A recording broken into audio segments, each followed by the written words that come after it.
ওয়ালটন তাদের আরেকটি phone launch করতে যাচ্ছে, এটি হলো ওয়ালটন জেনন X19। এই ফোনটির ডিজাইনটি একদমই নজর কাড়া একটি ডিজাইন এবং একদমই নতুন একটি ডিজাইন। এর আগে ওয়ালটন এরকম ফোন কখনো নিয়ে আসেনি। সে সাথে এটা কিন্তু একটি কার্ভ ডিসপ্লের ফোন হতে যাচ্ছে এবং ফোনটির বিল্ড কোয়ালিটি আমার কাছে মোটামুটি ভালোই লেগেছে। সেই সাথে এটার থিকনেস হলো 8.5 mm, এর সাথে ওয়েট হলো 184 গ্রামের মতো।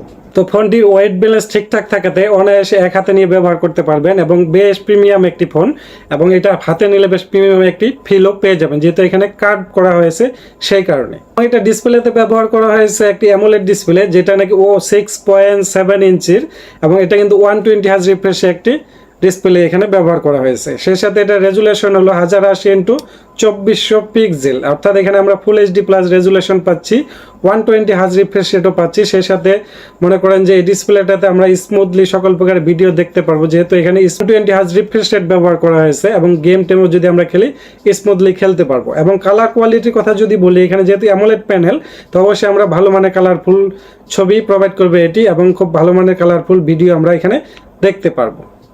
এবং এই ফোনটির প্রসেসরে ব্যবহার করা হয়েছে MediaTek Helio G99, এবং এটি কিন্তু 6 ন্যানোমিটার একটি প্রসেসর। তো এই প্রসেসরটি মোটামুটি বলতে পারেন, তবে আমার মনে হয় যে 2024 সালে এসে এই প্রসেসরটি চাইতে আরেকটু বেটার প্রসেসর এখানে ব্যবহার করতে পারতো কোম্পানি।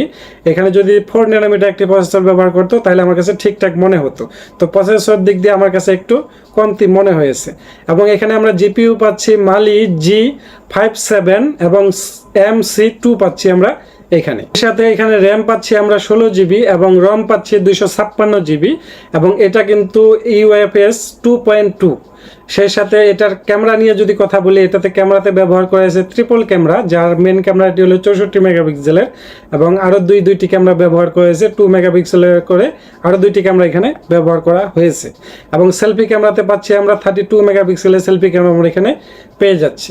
তো ক্যামেরা মেন ক্যামেরা আমার কাছে ঠিকঠাকই মনে হয়েছে। বাকি যে দুটি ক্যামেরা ব্যবহার করা হয়েছে এখানে, এই দুটি ক্যামেরা ব্যবহার না করে যদি এখানে একটি আলট্রা ওয়াইড ক্যামেরা ব্যবহার করা হতো, তাহলে আমার কাছে ক্যামেরা প্যাকেজটা একদম পারফেক্ট একটি প্যাকেজ মনে হতো। কারণ 2024 সালে এসে অবশ্যই আমরা আলট্রা ওয়াইড ক্যামেরা মিস করব। এবং এই ফোনটির ব্যাটারি কথা যদি বলি, ব্যাটারিতে ব্যবহার করা হয়েছে 5000 mAh একটি ব্যাটারি, সেই সাথে 33 ওয়াটের একটি ফাস্ট চার্জিংয়ের সুবিধাও এখানে পেয়ে যাচ্ছে।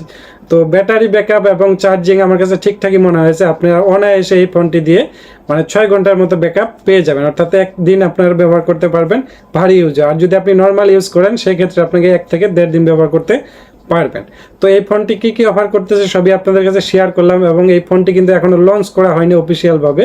তো এই ফোনটি যদি অফিসিয়ালভাবে লঞ্চ করা হয়, সেক্ষেত্রে এটার ফুল রিভিউ নিয়ে আমি হাজির হবো আপনাদের মাঝে, এবং ইউজার রিভিউ নিয়ে। তো এই ভিডিওটি এই পর্যন্তই। ভালো থাকবেন সবাই, সুস্থ থাকবেন, আর আমার চ্যানেলটি সাবস্ক্রাইব করতে ভুলবেন না।